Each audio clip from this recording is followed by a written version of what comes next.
नमस्कार। एबिसी चेकको यो नयाँ श्रृङ्खलामा यहाँलाई हार्दिक स्वागत छ। म कुलचन्द्र विष्ट। संसार रूपी सुख स्वर्गभित्र रमे रमाए लिभित्र चित्र सारा भयो त्यो मरुभूमि तुल्य रातै परे झैँ अब बुझ्छु बल्ल रहेछ संसार निशा समान आएन जिउँदै रदानी ज्ञान आखिर श्रीकृष्ण रहेछ एक। यो महाकवि लक्ष्मीप्रसाद देवकोटाको अन्तिम कविताको हरफ। जनयुद्धका सुप्रिमो गणतन्त्र र धर्मनिरपेक्षताका पक्षपाती पुष्पकमल दाहाल प्रचण्डलाई पनि सायद अचेल यस्तै लाग्दो हो। अनि उनकै लही लहीमा लागेर बाबुको काज क्रिया गर्दा क्रियापुत्रीमाथि कारबाही गरेका टुप्पी काट्न तम्सिएका र पुराण भन्ने पण्डितलाई भौतिक कारबाहीमा उत्रिएका उनका कार्यकर्ताको मन अमिलो हुँदो हो। भलै प्रचण्ड हिजो सही थिए कि आज अर्को बहसको विषय हो। हुन पनि नाम नै सातवटा भएका प्रधानमन्त्री पुष्पकमल दाहाल प्रचण्ड राजनीतिक रूपमा देशमा गणतन्त्रको परिवर्तन ल्याउने प्रमुख पात्र हुन्। सशस्त्र युद्धदेखि शान्तिपूर्ण राजनीति हुँदै आजसम्मको यात्रामा उनको परिवर्तनको चर्चा गरिसाध्य छैन।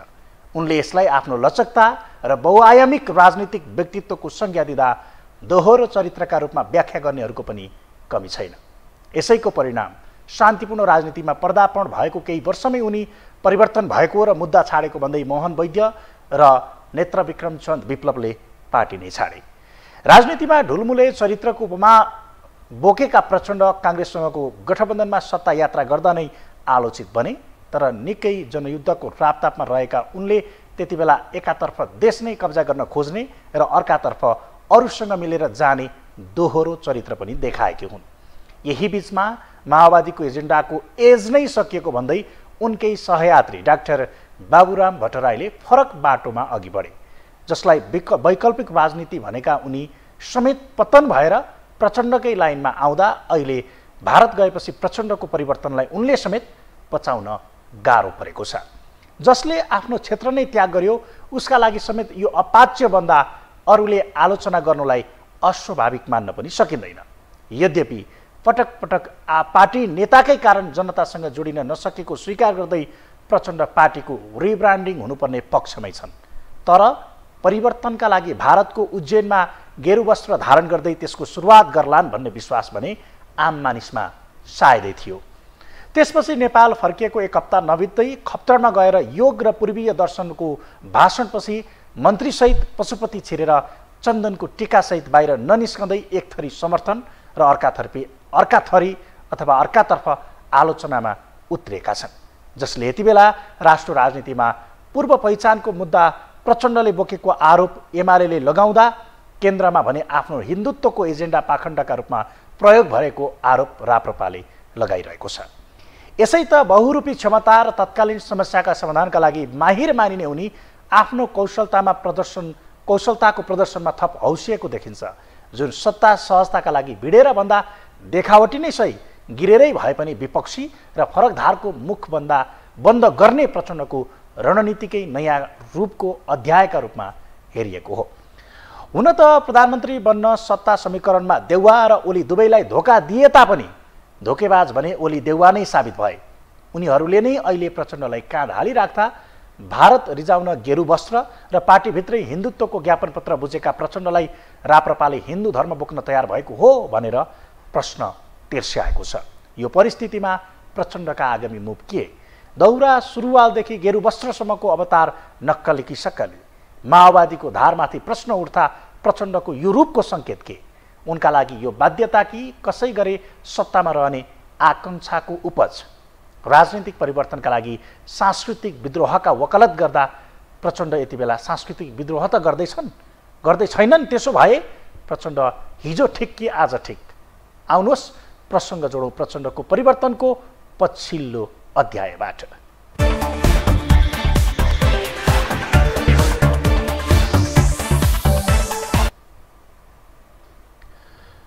प्रधानमन्त्री नियुक्त भएको 5 महिनापछि 17 जेठमा नयाँ दिल्ली हानिएका पुष्पकमल दाहाल प्रचण्ड 18 गते मध्य प्रदेशको उज्जैन पुगे।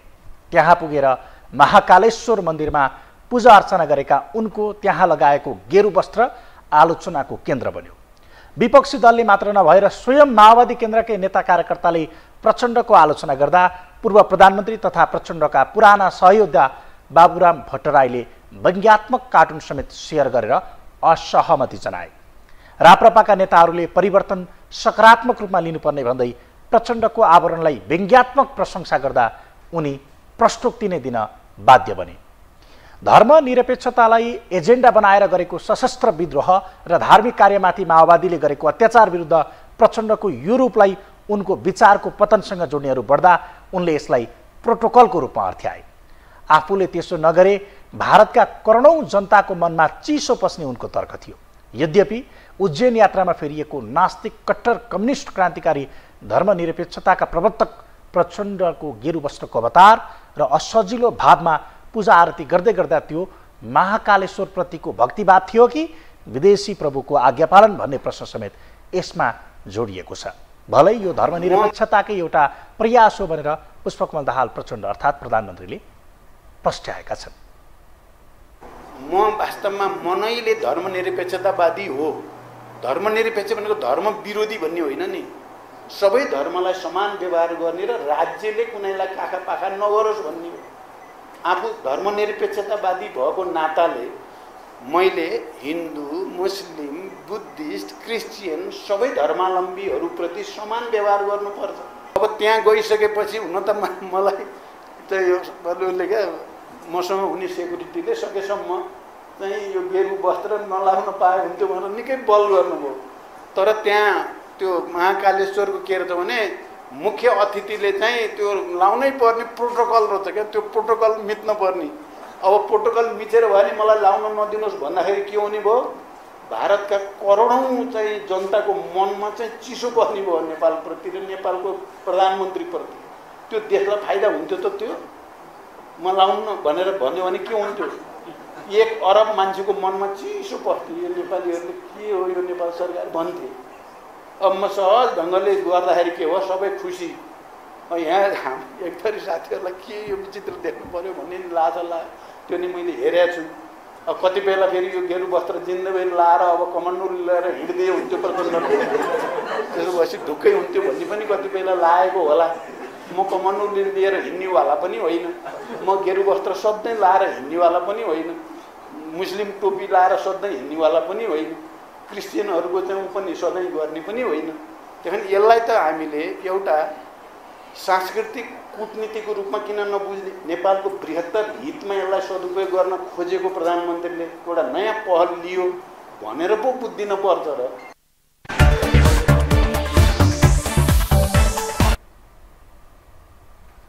सबै धर्मप्रतिको आस्था सम्मानयोग्य हुन्छ। प्रचण्डले पनि करोडौँ हिन्दू धर्मावलम्बी भारतीयका मनमा चिसो पस्न नदिन धार्मिक कूटनीतिका रूपमा गेरु वस्त्र लगाएको प्रष्टीकरण दिँदा उनमा देखिएको परिवर्तनको प्रशंसा गर्नेहरू समेत छन्।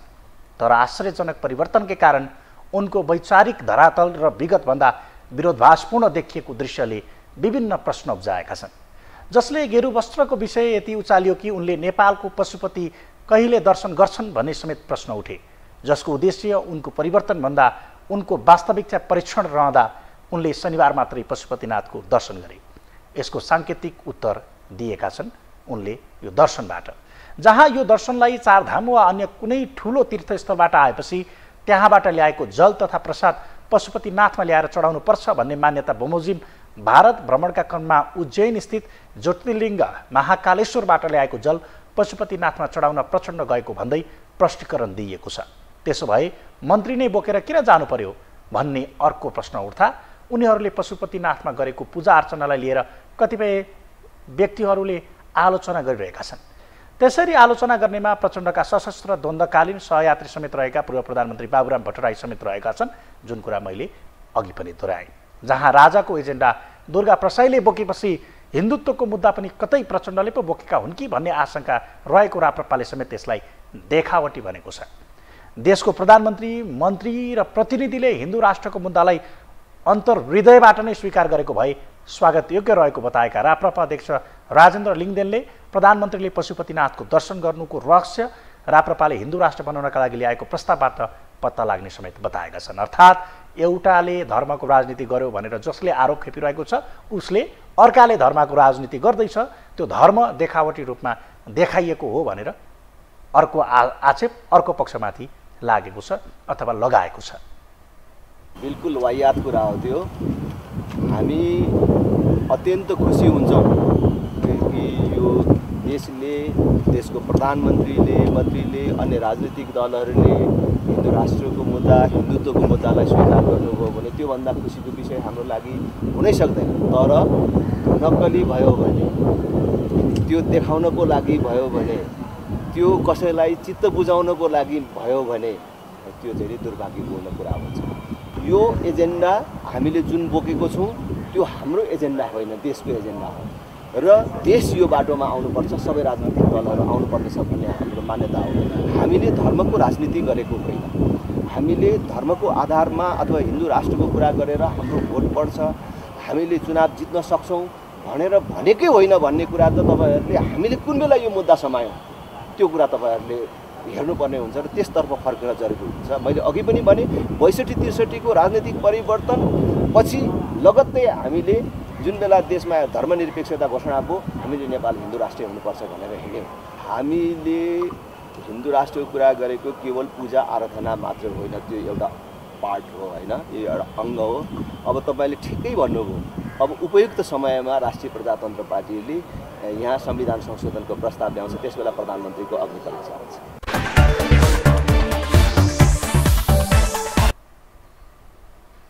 धर्मलाई अफिम भन्ने कम्युनिस्टले धर्ममाथि नै खेलेको यो पहिलो पटक होइन। संसद विघटनपछि पशुपतिको जलारीमा केपी शर्मा ओलीले देखाएको रुचि, ठोरीलाई राम जन्मभूमि दाबी गर्न गरेको प्रयास अथवा भनौँ त्यति बेला रामको रथयात्रा गरेर पठाएको मूर्तिको प्रसङ्ग र नारायणी टी अगाडि गरेको विषयको समेत आफ्नै अर्थ निकाल्नेहरू थिए, जसलाई कम्युनिस्टहरू कमजोर बन्दै जाँदा धर्मकै सहारा लिन पनि पछि पर्दैनन् भन्ने एक जमात रहँदा प्रचण्ड त्यही बाटो हिँडाइले जुन हिँडिरहेका छन्, प्रचण्डको त्यही बाटो हिँडाइ जुन छ, उनको यो परिवर्तन धर्मको राजनीतिभन्दा माथि लिन सकिने ठाउँ पनि छैन। उनमा देखिएको यो परिवर्तन सकारात्मक भएको बताउँदै उनको प्रशंसा गर्नेहरूको एक जमात रहँदा म हिजो गलत थिएँ, अबको मुद्दा परिवर्तन भयो भनेर विगतप्रति आत्मआलोचना गरेर वा त्यो समयका लागि त्यही ठिक थियो, अबको मेरो बाटो यही हो भनेर प्रश्न नपारेसम्म यसको लहरो प्रचण्डको सत्ता सहजताभन्दा माथि नजाने तर्कलाई मलजल गर्ने आधार छ। जहाँ शान्तिपूर्ण राजनीतिमा आएको सुरुवातका निकै रापतापमा देखिएका उनमा पछिल्लो समयमा देखिएको यो परिवर्तन नै माओवादीको नयाँ बाटो हो भन्ने अथवा चाहिँ नयाँ बाटो हो भनेर भन्न सक्ने आँट समेत अहिले उनमा देखिँदैन। यद्यपि सुनसरीमा सत्ताको खड्गो काट्नकै लागि चतराधाममा आयोजित एक यज्ञमा भैँसी पूजा गर्न समेत पछि नपरेका उनले तेस्रो कार्यकाल नै दौरा सुरुवालबाट सुरु गरेका हुन्। विगतमा उनी र उनको पार्टीले गरेको क्रियाकलाप र उनले अँगालेको विचार विरुद्ध उनमा आएको यो परिवर्तनमा प्रश्न उठ्दा उनले सदनमै जवाफ पनि दिएका थिए।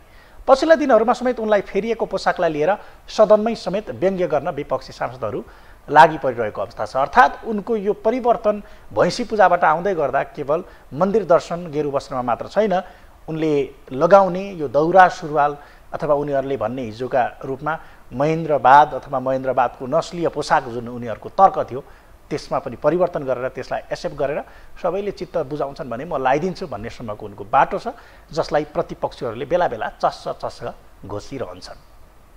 आज धेरै दिनपछि देखेर होला प्रधानमन्त्रीज्यू, मेरो आँखालाई भ्रम परेको त होइन होला, प्रधानमन्त्रीज्यू पहिले भन्दा ह्यान्डसम देखिनु भएको छ।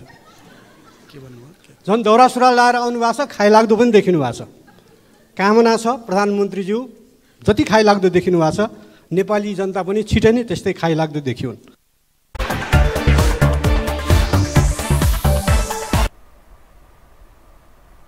हुन त माओवादीले आफ्ना एजेन्डाहरू स्थापित भएको दावी गर्दै गर्दा ती सबैमाथि कहीँ कतै अहिले प्रश्न उठ्न थालेका छन्। आज संसदमा त प्रधानमन्त्रीको राज्यमै मागिएको छ, जहाँ माओवादको अध्याय सकिएको भन्दै डाक्टर बाबुराम भट्टराईले नयाँ धारको राजनीति गर्ने भन्दै साथ छोडेको समेत झन्नै दशक पुग्न आँटेको छ। त्यस्तै संविधान बनेपछि कहिले काङ्ग्रेस र कहिले एमालेसँग सहकार्य गर्दै सत्तामा गएको माओवादीको यो विगतले समेत उनीहरू कसरी अरूभन्दा फरक भन्नेमै समेत प्रश्न उठ्न थालिसकेको छ। राजनीतिक विश्लेषक गेजा शर्मा वाग्ले भने यसलाई ठुलो रूपान्तरणका रूपमा लिन्छन्। राजनीतिक रूपमा धेरै पहिले नै रूपान्तरित भएका उनको पछिल्लो कदम सांस्कृतिक रूपान्तरणका रूपमा अर्थ्याउने वाग्ले यसलाई प्रचण्डको विगतको इतिहासलाई हेर्ने हो भने अन्तर्विरोधको अवस्था भएको तर्क गर्छन्। यद्यपि पछिल्लो समयमा उनमा देखिएको परिवर्तन सकारात्मक भएको उनको तर्क छ र अबको बाटो त्यही हो भन्ने खालको तर्क पनि गेजा शर्मा वाग्लेको छ। मेरो विचारमा ठुलो सांस्कृतिक रूपान्तरण हो उहाँको त होइन। राजनीतिक रूपमा त उहाँ रूपान्तरित हुँदै आउनुभएको थियो होइन। त अब त के भन्दा पुष्पकमल दाहाल प्रचण्ड के भन्दा सांस्कृतिक पनि रूपान्तरण आयो होइन। मलाई लाग्छ राजनीतिक सांस्कृतिक रूपमा रूपान्तरण हुनु र मेच्युरिटी हुनु मेरो विचारमा स्वाभाविक हो। तथापि विगतमा पुष्पकमल दाहाल प्रचण्डका जुन विश्वास र आस्था थिए त्यसको आधारमा हेर्दा त यो ठुलो अन्तर्विरोध हो, यो त ठुलो विचलन हो होइन। वामपन्थी दृष्टिकोणबाट हेर्दा, साम्यवादी दृष्टिकोणबाट हेर्दा। तर मेरो विचारमा त के भन्दा यो खालको उहाँको राजनीतिक र सांस्कृतिक मेच्युरिटी र राजनीतिक र सांस्कृतिक रूपान्तरण मेरो विचारमा स्वाभाविक हो। तपाईँले अर्को प्रश्न उल्लेख गर्नुभयो चाहिँ खास गरी प्रचण्डको रूपान्तरणले, राष्ट्रपाको उदयले, राप्रपाको पुनरुदयले कङ्ग्रेसलाई कतै चुनौती त थपिन्न। मधेसमा जनमतहरू आइसके, महेन्द्र ठाकुरहरू पनि किनारा लागिसके भन्ने प्रश्न छ। मैले अगाडि पनि भनेको थिएँ यी सबै सन्दर्भमा नेपाली कङ्ग्रेसलाई चुनौती छ। नेपाली कङ्ग्रेससँग अहिले के भन्दा बौद्धिक समुदाय पनि केही हदसम्म टाढिएको देखिन्छ र मध्यम वर्ग र निम्न मध्यम वर्ग पनि केही हदसम्म नेपाली कङ्ग्रेसबाट टाढिएको छ र केही हदसम्म निरपेक्ष छ। त्यस कारणले यदि नेपाली कङ्ग्रेसको नेतृत्व परिवर्तन भएन, नेपाली कङ्ग्रेसमा सुधार भएन, नेपाली कङ्ग्रेसमा रूपान्तरण भएन र नेपाली कङ्ग्रेस शुद्धिकरण भएन भने नेपाली कङ्ग्रेसलाई गम्भीर रूपमै राजनीतिक दृष्टिकोण पनि क्षति हुन्छ, साङ्गठनिक दृष्टिकोण पनि क्षति हुन्छ।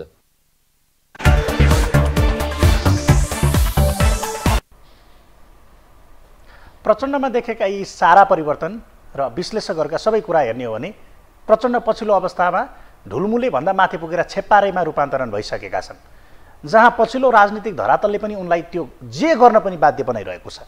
त्यसैका लागि भारतमा गेरु वस्त्र लगाएका उनले त्यसमाथिको प्रश्न कम गर्न पशुपति दर्शन गरे। जलहारीमा ओलीमाथि उठेको प्रश्नलाई सहमतिमा टुङ्ग्याएका उनले जनमतलाई सरकारमा समेट्न राम्रै काम गरिरहेको भनेका सुदन किराँतीलाई हटाउने सम्मको तयारी थालिसकेका छन्, जसको प्रष्ट आधार भारत भ्रमणमा निस्कनु 2 दिन अगाडि पनि गणतन्त्र दिवसको अवसरमा सरकारी समाचार एजेन्सी राष्ट्रसभालाई दिएको अन्तर्वार्ता पनि हो, जहाँ उनले विगत सम्झिँदै भर्खर क्रान्तिबाट आएको हुनाले अलिक बढी क्रान्तिकारी रोमान्स नै भएको स्वीकारेका छन्। जुन अन्तर्वार्तामा 2065मा प्रधानमन्त्रीबाट हट्नुको कारणबारे त्यही क्रान्तिकारी रोमान्सको नै मुख्य कारण भएको उनले स्वीकारेका छन्, जसले उनी क्रान्तिकारी भएर भन्दा चोसो मोसो मिलाएर अघि बढ्ने बाटोमा अघि बढेको प्रष्ट हुन्छ। राजनीतिक विश्लेषकहरू भने प्रश्न नभई जे पनि गर्ने उनको प्रवृत्तिमालाई नै यो प्रश्न उठाइरहेका छन्, जुन पछिल्ला दिनमा पाखण्डका रूपमा अघि आइरहेको उनीहरूको बुझाइ छ। अर्थात् प्रचण्डको यो ढुलमुले चरित्र जुन देखिरहेको छ यसले प्रष्ट राजनीतिको एउटा आधार तय नहुने र यो अहिले पछिल्लो देखेको यो परिवर्तन पनि पाखण्डभन्दा माथि नहुने, यो जसरी पनि सत्ता पाउने भन्दा र सत्ता सहजताभन्दा माथि नहुने उनीहरूको तर्क छ। कुनै पनि कुरा कुनै व्यक्तिसँग जोडिँदाखेरि त्यही काम किन कसैका लागि स्वाभाविक मानिन्छ चर्चा हुँदैन र कसैका लागि किन अस्वाभाविक मानिन्छ भन्ने कुरा चाहिँ त्यो व्यक्तिको पृष्ठभूमि, उसको इतिहास, उसले भन्दै आएका कुराहरू, उसका कर्महरूले चाहिँ प्रभावित गर्ने हो। कुनै एउटा हिन्दू धर्ममा जन्मिएको नेपाली ले गेरु वस्त्र लगायो, पशुपति दर्शन गर्यो, रुद्राक्ष पूजन गर्यो, यो चाहिँ कुनै पनि कुरा होइन, महत्त्वको कुरा होइन। तपाईँ हामीले गऱ्यौँ भने यसले खासै कुनै ठुलो अर्थ राख्दैन। तर प्रचण्डले गर्दा यसले किन अर्थ राख्छ, त्यो पनि प्रधानमन्त्री भएर गर्दा किन अर्थ राख्छ भने हिजो उनी आफूलाई माओवादी भन्थे, दण्डात्मक ऐतिहासिक भौतिकवादी भन्थे, मार्क्सवादी भन्थे, माओको सांस्कृतिक क्रान्तिको समर्थक हुँ भन्थे होइन। र जनयुद्धकालमा त्यस्तो धर्मलक्षित या संस्कार संस्कृति लक्षित आक्रमणहरू पनि केही भएका थिए। नारायण पोखरेलको मृत्यु भएको थियो होइन। कतिपय मान्छेका जनै चुडालिएका, टुप्पी काटिएका थिए होइन। कतिपय मान्छेहरूलाई भाटे कारवाही गरिएका थिए यस्तै कुराहरूलाई लिएर होइन। यो यावत सन्दर्भमा हेर्ने हो भने चाहिँ हेरिएको कारणले चाहिँ प्रचण्डका कर्महरू चाहिँ तपाईँ हामीलाई असङ्गत, विसङ्गत, विरोधाभासपूर्ण लागेका हुन्। होइन उनको अब हुन त अब हेर्नुहोस् नेपालको कम्युनिस्टहरू को कम्युनिस्ट को न कम्युनिस्ट होइन, के का कम्युनिस्ट, कहाँका कम्युनिस्ट, किन कम्युनिस्ट भन्ने खालका पनि प्रश्नहरू गर्न सकिन्छ। यो प्रचण्डको मात्रै समस्या हो जस्तो मलाई लाग्दैन। यो ओलीको पनि त्यही समस्या हो, मोहन वैद्य किरणको पनि त्यही समस्या हो, मोहन विक्रम सिंहको पनि त्यही समस्या हो, सीपी मैनालीको पनि त्यही समस्या हो, नेपालका यावत कम्युनिस्टहरूको त्यही समस्या हो कि उनीहरूको विचार दर्शन सिद्धान्त के हो र आज उनीहरू कुन बाटो हिँडिरहेछन् भनेर तपाईँले यो दुईवटा कुरालाई चाहिँ तुलना गरेर हेर्नुभयो भने त्यो काहीँ कतै केही पनि मिल्दैन। त्यसैले असान्दर्भिक भइसकेको विचारधारालाई परित्याग गर्नुको साटो हैन आफ्नो जिन्दगीलाई झन् सकसपूर्ण र चाहिँ अप्ठ्यारो बनाउनु चाहिँ उनीहरूकै मूर्खता हो हैन। मेरो त सल्लाह के हुन्छ भने यो तपाईँहरूले भने जस्तो कम्युनिस्ट विचारधारा अबको दुनियाँमा लागू पनि हुँदैन। तपाईँहरू स्वयं आफै कम्युनिस्ट विचारधारा दर्शन जीवनशैली र अर्थ पद्धतिमा बाँधिएर बस्न पनि सक्नुहुन्न भने त्यो त घोषित परित्याग गरिदिँदा भयो नि त। त्यसलाई किन बोकिरहने हैन? घोषित परित्याग गरिदिनु भयो भने कसैले यस्तो प्रश्न उठाउँदैन। तपाईँ हामी पशुपति जाँदा कसैले प्रश्नै उठाउँदैन त।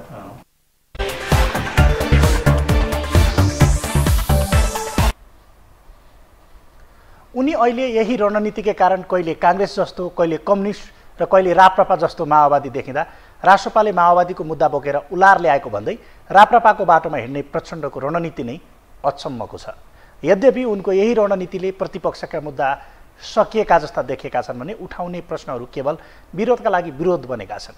तर देखिने एउटा र गरिने अर्को उनको यो रणनीतिले माओवादी बलियो नबन्ने भन्ने पक्का छ। सत्ताकै लागि जे पनि गर्न तयार उनको यो जालमा कति नागरिक फस्छन् भन्ने चाहिँ आगामी दिनमा उनले चाल्ने रणनीतिमा पनि भर पर्छ। जहाँ सत्ता मिल्ने भए यही मुद्दालाई निरन्तरता दिने र नमिले बाहिर आएर यसैलाई तथनाम गाली गर्ने, सत्तो श्राप गर्ने बाटोमा समेत उनी अघि नबढ्लान् भन्न सकिन्न।